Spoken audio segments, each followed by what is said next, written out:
Rev up your engines!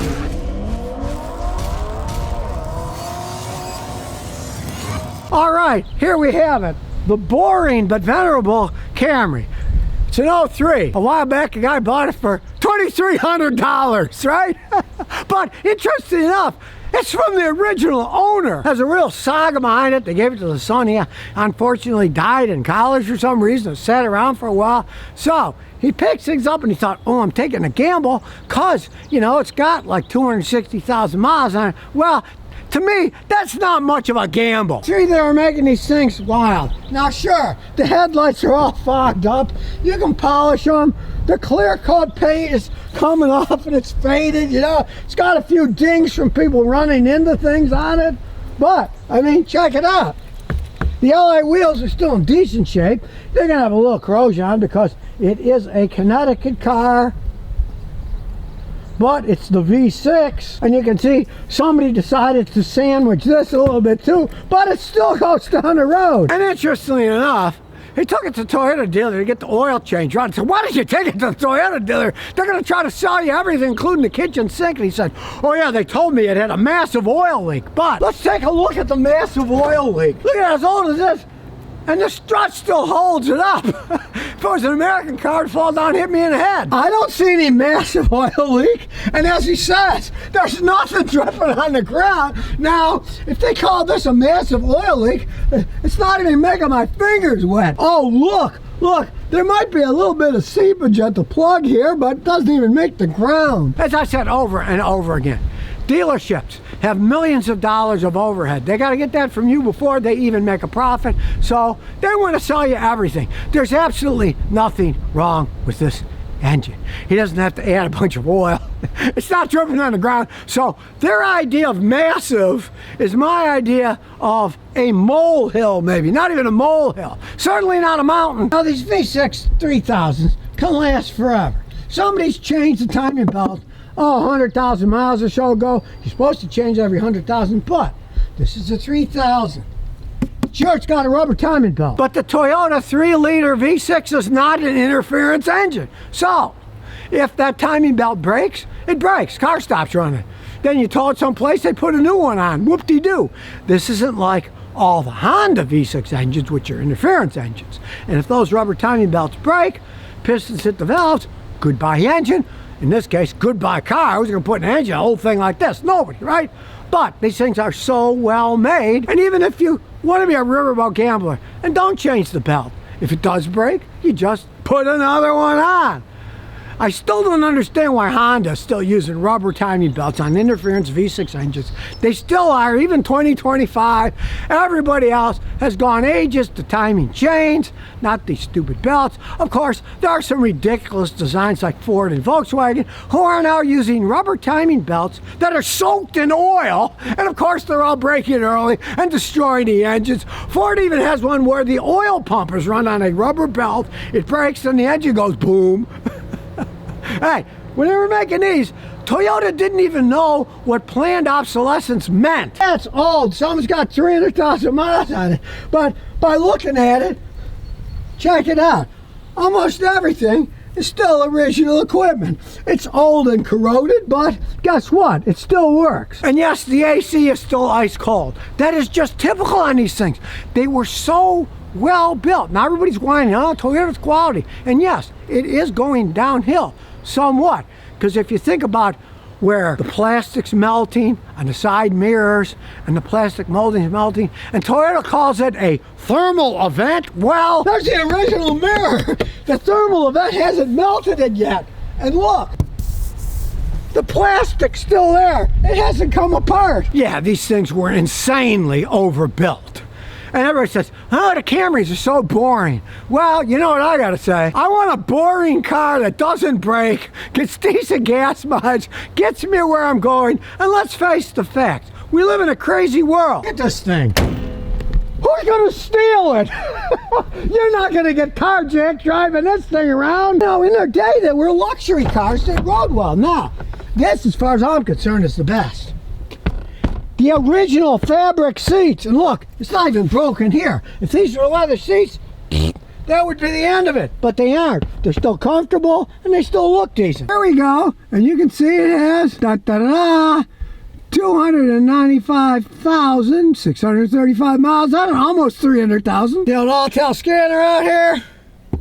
Go to Diagnostics. We'll do the VIN. I realized in these old cars, any scan tool is going to work a bit slower because the computers are quite basic. Okay, Toyota. Standalone diagnosis. Let's see if it's going to do its thing now. All right, there it is. And let's see if it decodes it right. Yes, it did. It's a Kentucky product. So we got a Camry 03, 4-speed automatic. Here we go. It takes a little while on these old ones before they get everything set up. I'm going to do a little baby topology scan. You remember my new ones, there might be 35 things. Well, there's only 5 here, but it's going to scan them while it does. The dash is still in excellent shape. And it's got the original Toyota tape deck CD player. Oh, it's revolutionary back in the day. And it had its own security system too. Also haven't broken. Look, fan, recirculate, hot or cold, where you want to blow it. You can't beat simplicity. Okay, it's got 5 codes. Let's see if anything means anything. Here come the trouble codes. They'll magically pop up in a second. We'll see what it thinks is wrong. I expect that. That's going to be typical. The catalytic efficiency is below the threshold. Now, it's an old car. Check engine light. It says been on for over a year. It runs fine. But that's the typical. The catalytic efficiency is below the threshold. You could try some cleaner. It might help it. It might not. Now, unfortunately, he lives in Connecticut, and that's 25 years. If he was living in Massachusetts, it would already be beyond the bounds, and he wouldn't have to get it emissions tested. Or if you lived in Tennessee, he wouldn't care at all because they don't do any kind of inspections. So it has a small evap leak. Very small. They could need a cap, could have a small vacuum line, but it runs perfectly fine. We'll go back in time here and we'll do live data. And here it comes. Remember, black's good, red's bad. And yes, it has a real emergency brake, no electronic crap. Now it's got electronic windows, they work fine, the mirrors still work, everything works, the AC works, the heat works. Okay, here we go with the data. Long-term fuel trim, it's subtracting a little, not much for an old car like this. Mass airflow sensor's doing the good data. Notice everything's black. And when you look at the left and right side, the fuel trim, okay. The fuel trim is 1. 1 is perfect. 1.01. I mean, hey, this thing is practically running perfect with almost 1/3 of a million miles. But since it has all that mileage, it's given a code that the catalytic converter is inefficient. It's below 95% efficiency. It runs fine. His gas mileage is the same. But when he comes up next year and get his car inspected, he's going to have a hassle with that. Maybe he's going to have to buy a catalytic converter for this thing. But, hey, that's why you move out of Connecticut, go someplace else. So we'll go on and look at some more data. Misfire, load, 0, of course. It's not misfiring. There we got all the cylinders. There's no misfiring. But look at that. Total fuel trim, 1.012. That means it is 88/1000% off. Not bad for 1/3 of a million miles. Start her up. Take it for a spin. We'll roll the window up so I don't hear any noise. Now you can hear the transmission making a little whining noise. He says he's been doing it for years, but the Toyota guy said don't change the fluid, it might slip. And they're right. As long as it goes okay, you live with noises. Now backwards, no backup camera. So we gotta look. And that wasn't me. That's the steering wheel. These things all creak when they get home. See? The plastic rubs in here. Whee! They all do it when they get home. Whee! It sounds like somebody screaming at you. You can hear the transmission whining like that. But hey, this is a knockaround car he uses to commute to work and back, 400 miles a week.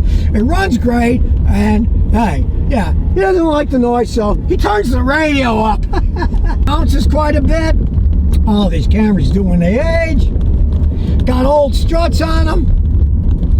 They got 300,000 miles almost on those struts. And yeah, the check engine light's on because it has the inefficient catalytic converter and a small evap leak, which doesn't affect how the car runs one iota.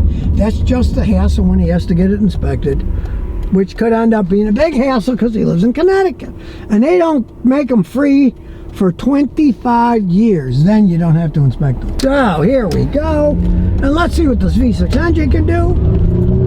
Look at that. Still got plenty of go. Look, I better watch out with this lawnmower or he's going to be flattened. A lawnmower with a little, I don't know what he's pulling. Amplifier or something? You never know what you're going to see here in Rhode Island. But hey, this thing still gets up and goes. Man alive, almost 300,000 miles. And it runs that good. I'll take a little turn down this road. These things still amaze me how well they run. As old as they are.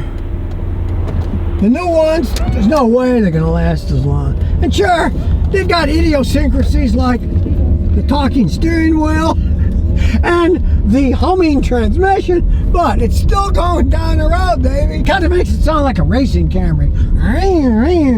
And that is the transmission. It's old, things are worn, but it still shifts perfectly fine. Still goes uphill. Here we go again.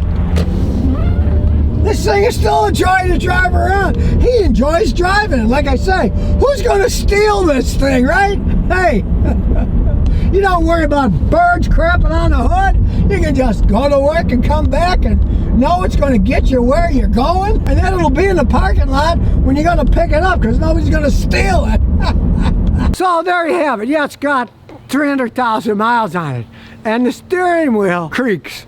And the transmission hums. And the check engine light is on. But it still runs almost the same as it did when it came off the factory floor in Kentucky. They've been building them a long time in Kentucky. I had a Camry wagon I had from Kentucky. And it was phenomenal. Both kids learned how to drive it. They smashed it up. They drove it 120 miles an hour. And it was still going down the road when I sold it. So it might not look it, but this thing's still got a lot of life left in it. So if you never want to miss another one of my new car repair videos, remember to ring that bell.